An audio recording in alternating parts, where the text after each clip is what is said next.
Hello বন্ধুরা, village পুতুল কিচেনে আবারও সবাইকে স্বাগত জানাই। সবাই কেমন আছেন? আশা করছি সকলেই ভালো আছেন। আজ আবারও একটা নতুন রেসিপির জন্য আমি ডিমগুলোকে সেদ্ধ করে নিচ্ছি। আর এখানে একটা আমি মশলা রেডি করে নেব। মশলার জন্য নিয়েছি কাজু, বাদাম আর কয়েকটা কাঁচা লঙ্কা। এগুলোকে অল্প পরিমাণ জল দিয়ে ভালোভাবে আমি পেস্ট করে নেব। আর দেখুন, আমার এদিকে ডিমগুলো ছাড়ানো হয়ে গেছে সেদ্ধ করে। এরপর আমি এই ছাড়ানো ডিমগুলোকে ভেজে নেব। ভেজে নেওয়ার সময় তেলটা ভালোভাবে গরম করে নিতে হবে, নাহলে ডিমগুলো কড়াতে লেগে যেতে পারে। তেল ভালোভাবে গরম করে নেওয়ার পর ডিমগুলো দিয়ে দিয়েছি, সঙ্গে দিয়ে দিচ্ছি লবণ আর লঙ্কার গুঁড়ো দিয়ে ডিমগুলোকে হালকা ভেজে নেব। হালকা লাল হয়ে গেলে আমি এক একটা ডিম তুলে নেব। ডিমগুলো হালকা লাল হয়ে গেছে, এক একটা আমি তুলে নিচ্ছি।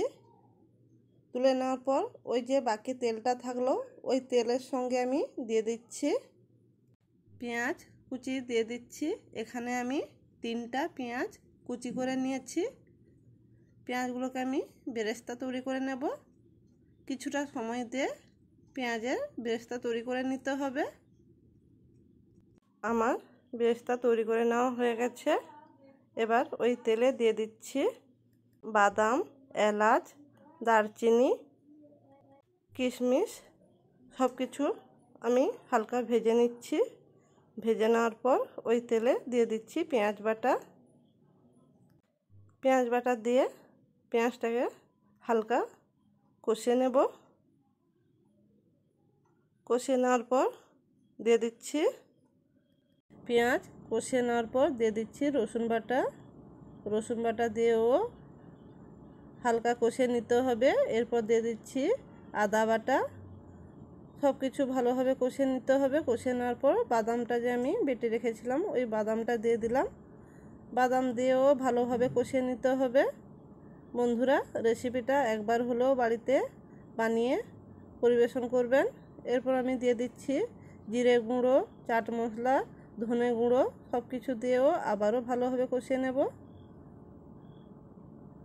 ভালোভাবে কষিয়ে নিতে হবে।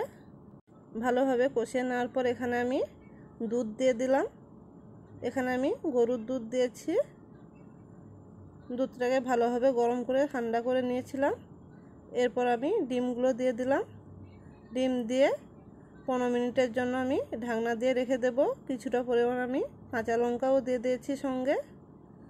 15 মিনিট পর দেখুন এইভাবে আমার রেডি হয়েছে। আবার কিছুক্ষণ আমি ঢাকনা দিয়ে রেখে দেব।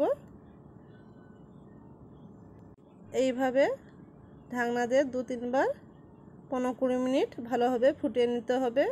নেওয়ার পর দিয়ে দিচ্ছি চিনি, লবণ পরিমাণ মতন দিয়ে দিলাম। দিয়ে পেঁয়াজের যে বেরেস্তা তৈরি করে রেখেছিলাম সেগুলো দিয়ে দিলাম। আমার ডিমের কোরমা রেসিপি রেডি হয়ে গেল। কিছুটা পরিমাণ আমি এখানে ঘি দিয়ে দিলাম। রেসিপি কেমন লাগলো বন্ধুরা অবশ্যই কমেন্ট করে জানাবেন। রেসিপি ভালো লাগলে রেসিপিতে একটা লাইক করে দিবেন। এই রেসিপিটা আপনারা ভাত, রুটি, লুচি যে কোনো কিছুর সঙ্গেই খেতে পারেন। এই ডিমের কোরমা রেসিপিটা কেমন লাগলো বন্ধুরা অবশ্যই কমেন্ট করবেন। এত সময় সঙ্গে থাকার জন্য অসংখ্য ধন্যবাদ। আবারও দেখা হবে নতুন কোনো রেসিপি নিয়ে। সবাই ভালো থাকবেন, সুস্থ থাকবেন। অবশ্যই পাশে থেকে সাপোর্ট করবেন। আপনাদের সাপোর্ট অবশ্যই আমার প্রয়োজন। আর একবার হলেও বাড়িতে এই ডিমের কোরমা রেসিপিটা বানিয়ে খাবেন। সবাইকে টাটা, বাই।